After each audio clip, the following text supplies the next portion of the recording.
Ok, buen día, buen día nuevamente. Bienvenidos a la tercera clase sincrónica Y bueno, pues entonces hoy vamos a dar inicio con vamos a hablar sobre las teorías y teóricos de la psicología educativa. Teorías y modelos de las etapas evolutivas de autores como Piaget, Freud, Erikson, Chilina León, Vygotsky, Bronfenbrenner, Roger, Maslow, Patterson, Bernal y Peirce.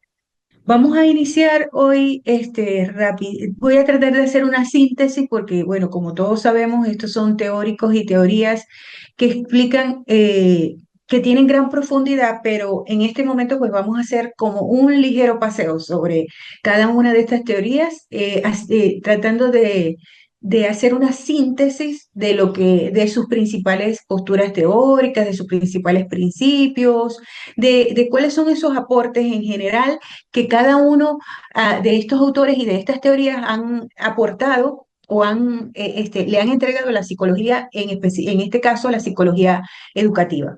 ¿Ok? Entonces vamos a comenzar con Jean Piaget. Piaget nace en Suiza en 1896 y muere en Ginebra en 1980. Fue un psicólogo constructivista suizo cuyos pormenorizados estudios sobre el desarrollo intelectual y cognitivo del niño ejercieron una gran influencia trascendental en la psicología evolutiva y en la pedagogía moderna. Piaget, como ya todos conocemos, yo me imagino que todos ustedes han tenido la oportunidad de leer sobre Piaget, pues establece una teoría del desarrollo cognitivo del ser humano, a través de 5 etapas que no nos vamos a detener acá porque, bueno, tardaríamos muchísimo si estudiamos todas las etapas del, de los teóricos que vamos a ver, o toda la teoría en general. Pero él habla de la teoría sensoriomotriz de 0 a 2 años, de la teoría preoperacional de 2 a 7 años, la teoría de operaciones concretas de 7 a 12 años y y la etapa de operaciones formales de los 12 años en adelante. Él dice que a través de estas etapas los niños desarrollan su pensamiento y su inteligencia. Y ya vamos a ver cuáles son las diferencias entre Piaget, entre los cognitivistas y el psicoanálisis en cuanto a cómo ellos explican el desarrollo humano. Luego vamos a hablar un poco sobre Freud, que en los albores del siglo XX, este neurólogo austriaco, él nace en 1856, específicamente el 6 de mayo de 1856 y muere el 21 de septiembre de 1939. Este neurólogo austriaco empezó a sentar las bases de lo que hoy conocemos como el psicoanálisis, un novedoso enfoque de la psique humana que es tanto una teoría de la personalidad como un método de tratamiento para pacientes con trastornos mentales. Más que todo se utiliza el psicoanálisis y la principal contribución de Freud a la psicología será su concepto del inconsciente, ¿verdad? Él establece la teoría del desarrollo psicosexual de la personalidad, también explicada en la etapa oral, en la etapa anal, la etapa fálica y en la etapa genital. Este, Él allí habla como cómo se desarrollan, ya vamos a hablar más adelante de eso, pero él allí habla del desarrollo de la personalidad a través de esas etapas. En cuanto a Erik Erikson, otro psicoanalista que nace en Frankfurt en 1902 y muere en Massachusetts en 1994, psicoanalista estadounidense también, de origen alemán. Tras estudiar el arte en su juventud, conoció a Anna Freud y por influencia de la misma se estableció en Viena y se vincula al movimiento psicoanalítico. Es seguidor de Freud y su teoría, pues,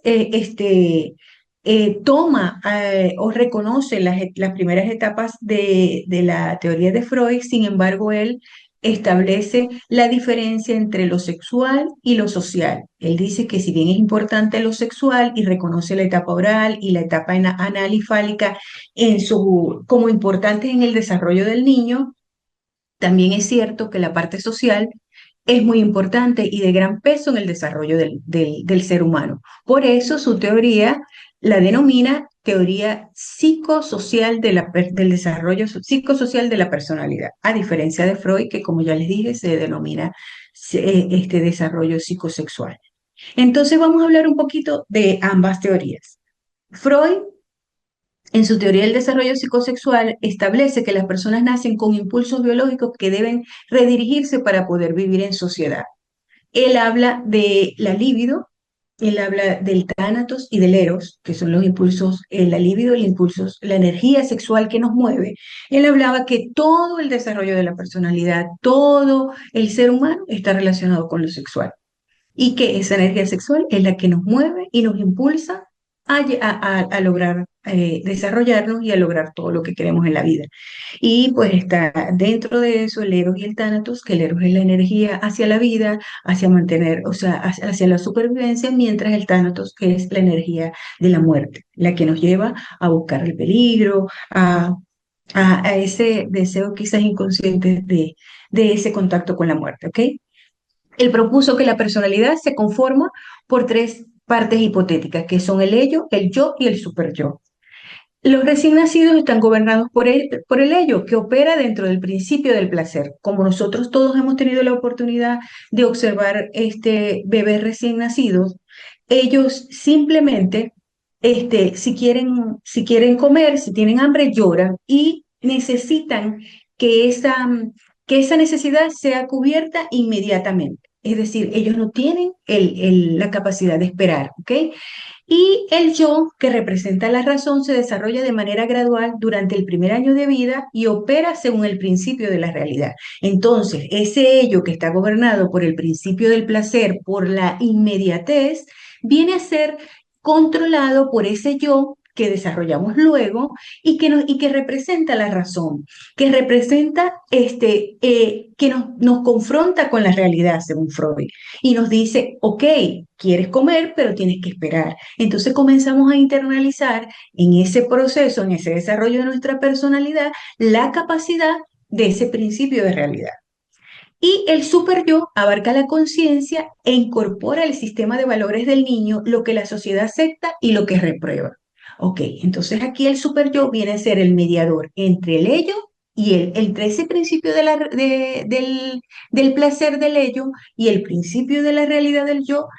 El super yo viene a ser el mediador, donde entonces esas normas sociales que me indican a mí qué es lo que se espera de mí, esos valores que me van transmitiendo mis padres, la familia en general, la familia extendida y la sociedad en general, la comunidad donde yo me desenvuelvo y donde me desarrollo, entonces me dicen a mí qué es lo que está permitido y qué es lo que no está permitido, qué es lo que se aprueba y qué es lo que no se aprueba. Y comienza el niño a tener esa capacidad de ir entre esos principios de una forma equilibrada. Erickson, como les decía, cuando hablé cuando les presenté a Erickson, Erickson desarrolla la teoría del desarrollo psicosocial. Modificó y amplió la teoría freudiana al subrayar la influencia de la sociedad en el desarrollo de la personalidad. No niega la influencia sexual, la importancia de la sexualidad, pero dice que definitivamente nuestro desarrollo, el desarrollo del ser humano está marcado más por lo social que por lo sexual. Su teoría abarca 8 etapas a través de todo el ciclo vital, a diferencia de Freud, que solo llega a la etapa genital, que comienza a los 12 años en la adolescencia, Erickson llega hasta el final de la vida, ¿ok? Y él plantea que cada etapa comprende una crisis de personalidad, un gran tema psicosocial que es muy importante en el momento y que no dejará de serlo en alguna medida durante el resto de la vida.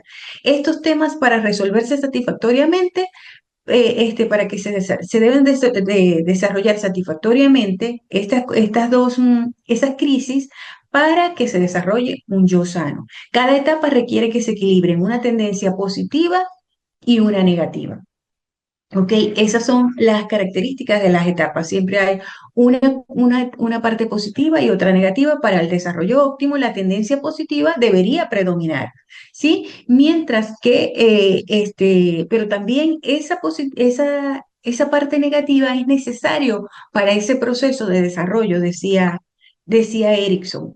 Y la resolución exitosa de cada crisis coloca a la persona entonces en una posición particularmente favorable para abordar la crisis siguiente. Un proceso que ocurre de una forma iterativa y a lo largo del ciclo vital. Es decir, a lo largo del ciclo vital, Erickson decía que vamos pasando por etapas.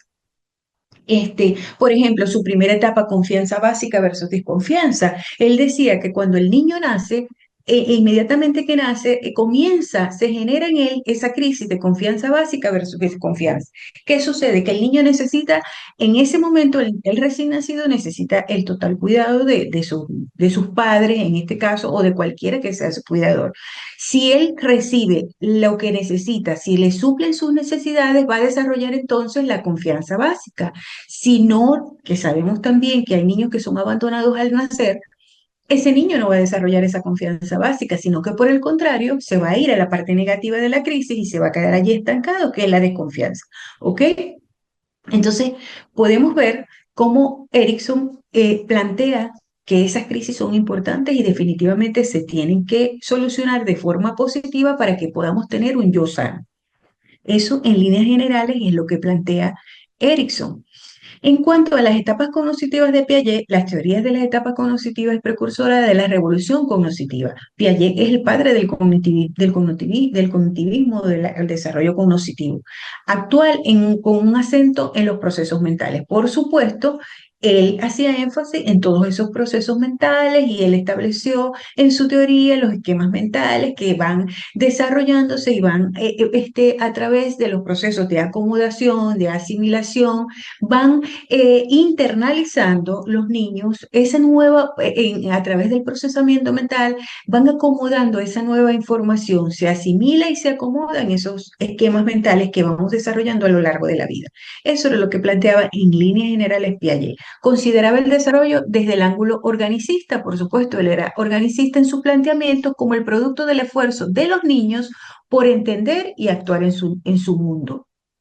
También creía que el desarrollo era discontinuo, es decir, de modo que su teoría describe el desarrollo en una secuencia de etapas, como ya les hablé anteriormente cuando lo presentaba, de la etapa sensoriomotriz, de la etapa preoperacional, de la etapa de operaciones concretas y de la etapa de operaciones formales, que son las etapas que Piaget establece a través de las cuales se da el desarrollo cognitivo, que llega hasta esa etapa de operaciones formales a partir de los 12 años y que por supuesto cada uno de nosotros, según Piaget, va pasando y va internalizando, va acomodando en sus esquemas mentales todo ese procesa toda esa información nueva y va desarrollando su capacidad cognitiva y a su vez, o sea, es decir, su inteligencia. Piaget propuso que el desarrollo cognitivo comenzaba como una capacidad innata de adaptarse al ambiente.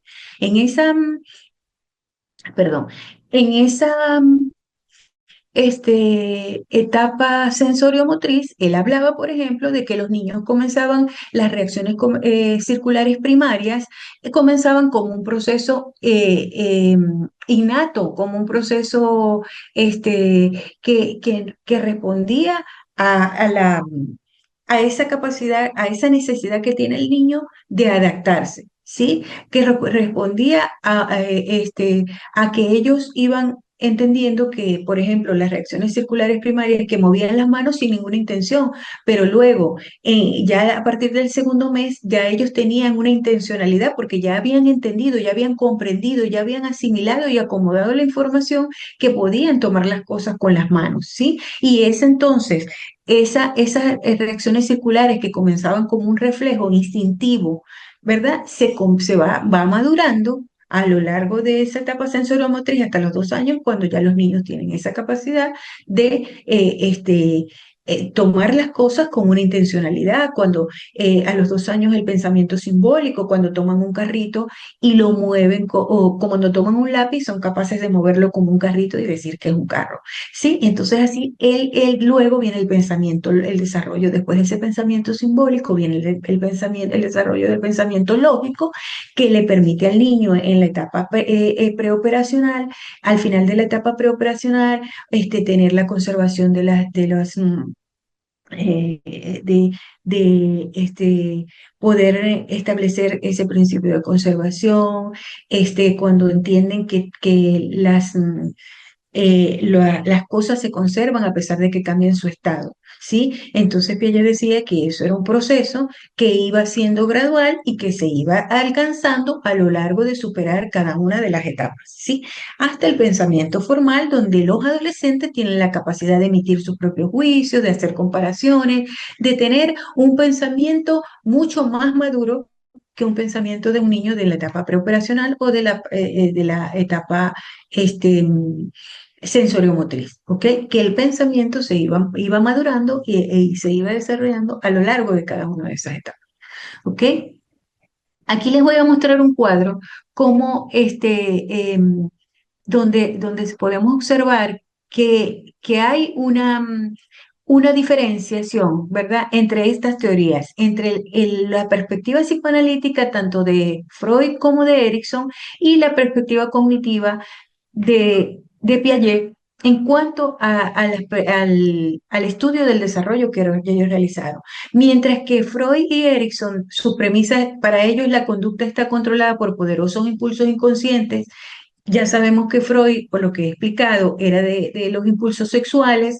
Erickson decía que la sociedad influye en la personalidad que se desarrolla a través de la sucesión de crisis, que ya les expliqué.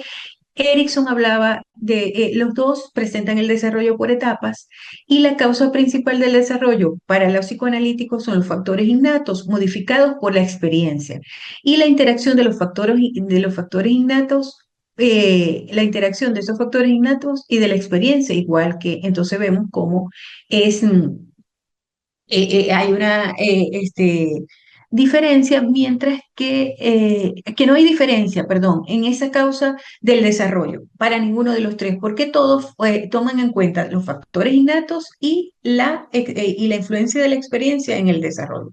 ¿Dónde hay diferencias en las premisas? Por ejemplo, mientras Freud y Erickson hablaban de que la conducta está controlada por poderosos impulsos inconscientes, Piaget planteaba que entre la infancia y la adolescencia ocurren cambios cualitativos del pensamiento. Los niños son activos, indicadores, iniciadores del desarrollo. Es decir, hay una diferencia allí en cuanto al proceso activo que se genera en el desarrollo desde el punto de vista psicoanalítico y cognitivo. Los dos plantean el desarrollo por etapas, tanto los psicoanalistas, Erickson y Freud, y Piaget lo plantean por etapas. Y para los psicoanalistas, entre Freud y Erickson hay en cuanto a si el individuo es activo o reactivo. Para Freud, el individuo reacciona ante esos impulsos, mientras que Erickson decía que era activo, que él a través de esa relación con de esa relación social, él entonces se iba dando el desarrollo. Igualmente, Piaget, desde la perspectiva cognitivista, plantea que el desarrollo definitivamente es activo. ¿Ok? Vamos a continuar entonces con la próxima teoría de Chilina León, que es una psicóloga venezolana, autora del modelo octogonal del desarrollo infantil integral, un concepto que se dio origen al texto divulgativo Secuencias del Desarrollo Infantil Integral en el 2012, donde la autora resume una vida profesional docente y de investigación comprometida con la responsabilidad social. Ella se preocupa por estudiar a través de las disciplinas científicas, sistematizar sus conocimientos y sistematiza sus conocimientos para divulgarlos la realidad social venezolana. Específicamente, ella hace sus estudios en Venezuela y eso ha sido útil para repensar las condiciones del desarrollo humano integral, tanto en el país, ahora en nuestro país, en Venezuela, yo estoy en Venezuela, como en toda Latinoamérica. Innovó entonces en conceptualizaciones e instrumentación para ofrecer una visión más integradora del proceso de desarrollo infantil integral. La experiencia acumulada condujo a ampliar la visión de introducir modelos octogonales para adolescentes, adultos y ancianos, es decir, Trabajó no solo con niños, con el desarrollo, sino trabajó con adolescentes, adultos y ancianos, dando el impacto de funcionalidad y el bienestar de los adultos significativos en el proceso constructivo del desarrollo infantil y permitió profundizar en el reto de ofrecer un marco de referencia de psicología infantil útil para, ¿para qué? Para la rutina básica diaria de la familia, la escuela, la comunidad en la realidad nacional venezolana. Es, es una, es, es una estudiosa del desarrollo infantil reconocida en el país por sus hallazgos en cuanto al desarrollo integral del niño, adolescente o sea, del ser humano en general. Define la conducta infantil como el producto de la interacción entre las condiciones del organismo de cada niño. Tiene una tendencia organicista como Piaget, si lo vemos, a sus ambientes de desarrollo y las decisiones personales de los niños, niñas y adultos significativos.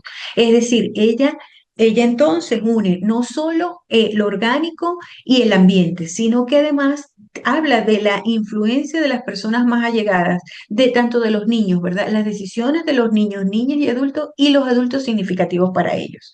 Entonces vemos cómo hay una integración de otro aspecto importante. No solo es lo que yo pienso, ni mi proceso activo ante mi propio desarrollo, sino que es la influencia de los adultos significativos en mi desarrollo.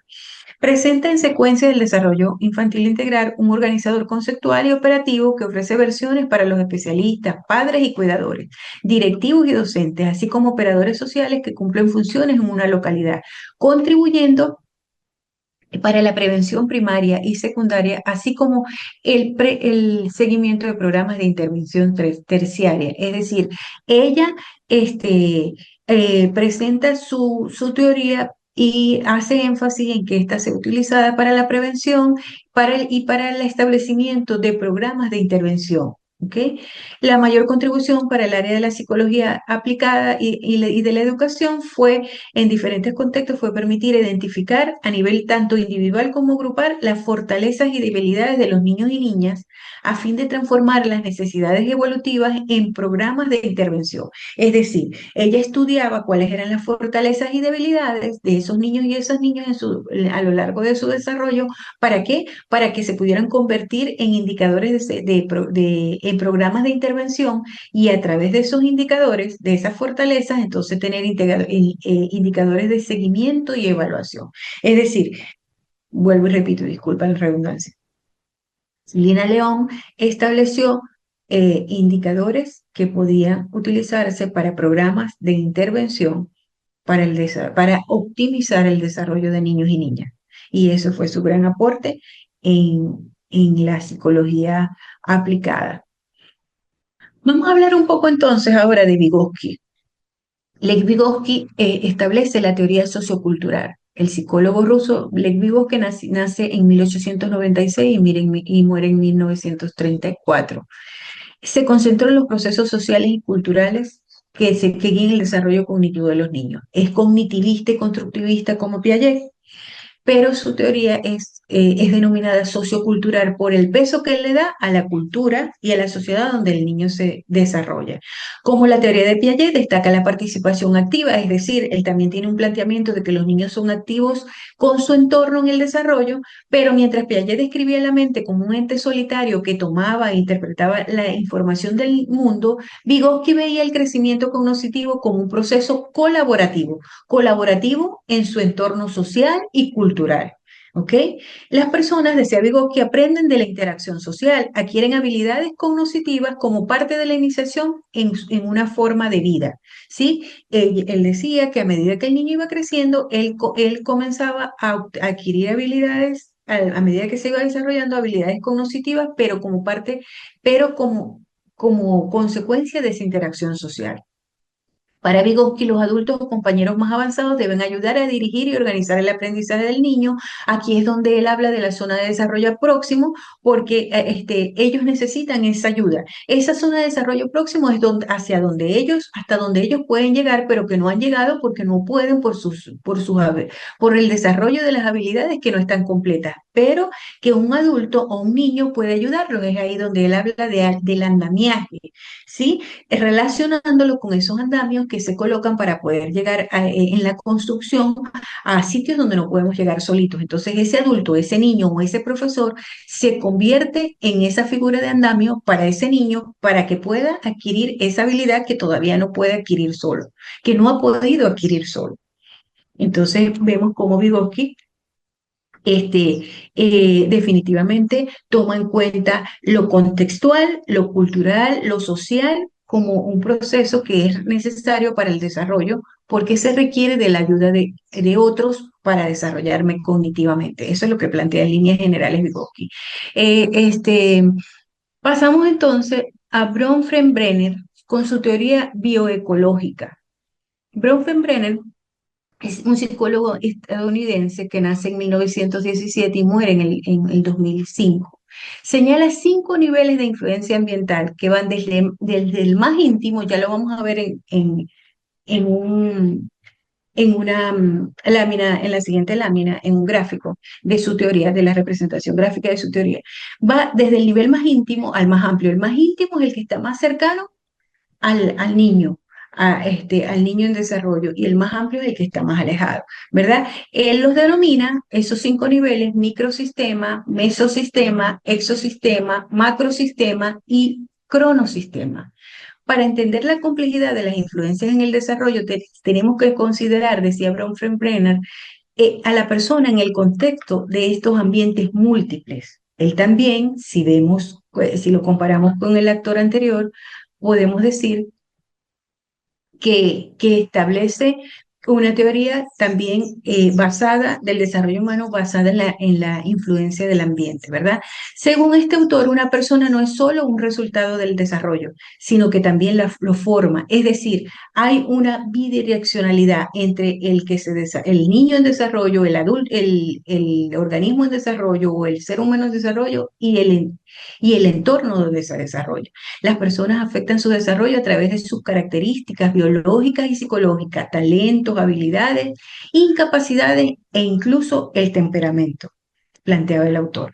Y aquí vamos a ver cómo ese microsistema son las influencias, yo les decía, influencias bidireccionales, allí está el sexo, la edad, la salud, las capacidades, el temperamento del niño y el desarrollo. ¿Quiénes son los que interactúan con él en ese microsistema? La comunidad regional social, el grupo de pares, el vecindario, la escuela, el hogar. Ok, todo eso, los amigos de los padres. En el mesosistema, la interacción de cualquiera de los dos microsistemas. Entonces allí vemos cómo influencian en él, en ese desarrollo, los amigos de los padres, los lugares de trabajo de los padres, el sistema educativo, la comunidad, los organismos, el sistema de tránsito. En el exosistema vemos una relación entre el macrosistema, que es el sistema económico, político, creencias dominantes y las ideologías. Lo máximo es el macrosistema, pero está influenciado y bidireccionalmente con ese exosistema donde entran también la jerarquía religiosa, los medios masivos, los centros de compra, el sistema de tránsito, la comunidad y organismos, el sistema educativo, los lugares de trabajo de los padres entran allí, en ese exosistema. Y en el microsistema, ya les dije, todo lo que pasa en el mundo influye en el desarrollo. Y el cronosistema es una dimensión temporal que atraviesa todo, cambio de las condiciones personales y sociales a lo largo del curso de la vida. Ese cronosistema atraviesa todos esos sistemas porque es temporal. A lo largo del ciclo vital, decía Bronfenbrenner, estamos influenciados por todos esos cambios vitales que se dan en todas las etapas de nuestro desarrollo humano. ¿Ok? Vemos entonces cómo el autor habla de cómo todo, desde lo más que está más cercano al niño o al ser en desarrollo, influye hasta lo que está más lejano. Lo que pasó con la pandemia. Podemos ver cómo la pandemia nos afectó a todos en todo el mundo, a nivel mundial, porque formó parte de ese macrosistema. Todo eso nos afectó en ese microsistema, a todos los seres humanos. ¿Okay? Rogers. Roger nace en 1902 y muere en 1987. Es el sexto psicólogo más eminente del siglo XX. Desarrolló una corriente terapeuta que hizo un contraste positivo con las teorías predominantes de la época, el conductismo y el psicoanálisis. Criado en una atmósfera ética y religiosa muy estricta y intransigente, su adolescencia se desarrolló en una granja y los primeros años universitarios estuvo enfocado en la parte ambiental. Vamos a ir, más que todo, a hablar de su teoría porque no nos da tiempo a eso. La teoría de personalidad que establece Roger se enfatiza en la libertad de los individuos a la hora de tomar el rumbo de sus vidas. Él hablaba de la libertad del individuo en su proceso de desarrollo. Plantea que la personalidad de cada persona se desarrolla según el modo en que él consigue ir acercándose o alejando de sus objetivos vitales. Entonces, si nosotros tenemos objetivos vitales positivos y estamos encaminados a ellos, nos vamos a desarrollar de una forma positiva, pero también nos podemos alejar de ellos, decía Roger, si no los tenemos claros y no vamos hacia ellos. A través del desarrollo personal es como se forma el carácter y el modo de ser.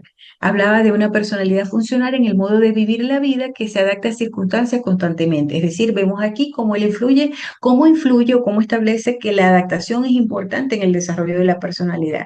¿Cuáles son esas características de ese desarrollo, o cuáles deberían ser las características del desarrollo personal según Roger? La apertura a la experiencia, que él decía que tenemos que estar abiertos a cada una de las experiencias que nos toca vivir.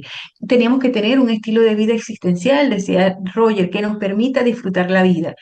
Tenemos que confiar en nosotros mismos, tener creatividad, libertad de elección. Desde esa confianza en nosotros mismos, Roger decía que tenemos que tener la capacidad de elegir lo mejor para nosotros. Tenemos que tener un carácter constructivo que nos permita construir todo lo que necesitamos para desarrollarnos de forma efectiva en la vida, y tenemos que ir en búsqueda del desarrollo personal. Según Roger, en su teoría hermosísima que a mí me encanta, él decía que definitivamente nuestro norte debe ser el desarrollo personal, ¿sí? Para Roger, los principios básicos de la enseñanza y del aprendizaje son confianza en las potencialidades humanas, desde esa libertad, desde esa confianza en uno mismo y de esa capacidad de ser creativo, pertinencia del asunto que va a ser aprendido o enseñado. No vamos a aprender en esa capacidad de tener la libertad de elegir, no vamos a aprender lo que no nos gusta, con lo que no nos sentimos cómodos. Entonces, Roger decía que tiene que haber una pertenencia del asunto, una pertinencia del asunto que yo quiero aprender o enseñado o lo que quiero enseñar, para que sea un aprendizaje participativo, donde el estudiante va a participar, pero porque le gusta, porque quiere, porque lo desea. Autoevaluación. Si yo soy libre, yo tengo que tener la capacidad, me tienen que permitir autoevaluarme, me tienen que permitir ser autocrítico, y en función de eso debe ir el aprendizaje. Maslow, quedan 3 minutos, señores. Miren, si no logro terminar, yo les voy a compartir las láminas para que ustedes puedan visualizar. Abraham Maslow nació el 1 de abril de 1908 en Brooklyn, Nueva York, y muere el 8 de junio de 1970. Fue uno de los fundadores, ya sabemos, del, del humanismo en psicología, que pone énfasis en la importancia del individuo y la capacidad de alcanzar su máximo potencial. Es considerado uno de los psicólogos más importantes también del siglo XX, y su trabajo ha tenido un impacto significativo en la psicología, en la educación, en el liderazgo y en otras áreas como, por ejemplo, el área de la psicología industrial, todas esas áreas, porque todos los seres humanos tenemos un constructo psicológico importantísimo que forma parte de todos y cada uno de nosotros, es la motivación, y Freud lo estudió a través de su teoría de la jerarquía de las necesidades. La jerarquía incluye necesidades fisiológicas, de seguridad, de amor y pertenencia, de estima y de autorrealización. Freud decía que cada una de esas necesidades nos motivaba a lograr establecer. Entonces él hablaba de las necesidades fisiológicas como la respiración, la alimentación, el descanso, el sexo, la homeostasis. La seguridad física, esa necesidad que todos tenemos de estar seguros, de empleo de recursos, de moral, de tener una familia que nos haga estar seguros. La filiación es la necesidad que tenemos de establecer relaciones de amistad, de afecto y de intimidad sexual. Y el reconocimiento de ser tanto o sea, tener nuestro autorreconocimiento como que seamos reconocidos por los demás, confianza, respeto y éxito. Y la autorrealización, esa moralidad, esa creatividad, esa espontaneidad, esa falta de prejuicios, esa aceptación de hechos y la resolución de problemas que me llevan a mí a autorrealizarme, ¿ok?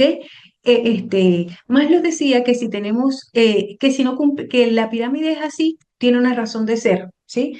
La base, tenemos que ir de abajo hacia arriba. Para poder sentirnos autorrealizados o llegar a la autorrealización, tenemos que tener cubiertos nuestras necesidades fisiológicas, nuestras necesidades de seguridad, de afiliación, de reconocimiento y de autorrealización.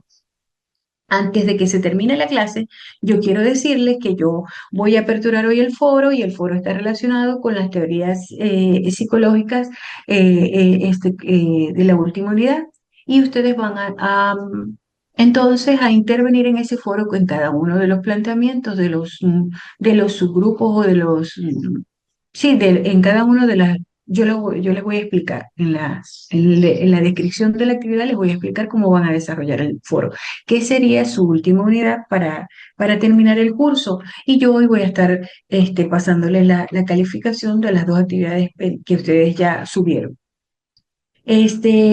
Queda Patterson, que es una enfermera que establece con su compañera y colega Loretta Derax una teoría filosófica de humanismo y existencialismo basada en la fenomenología. Esta es más que todo para el entrenamiento de enfermeros. Entonces, y está Verne, que es el padre del análisis transaccional, también una teoría interesantísima de la psicología y que es utilizada por su gran incidencia en la resolución de problemas que los seres humanos presentamos y que pueden ser, según Verne, solventados a través de la aplicación del análisis transaccional.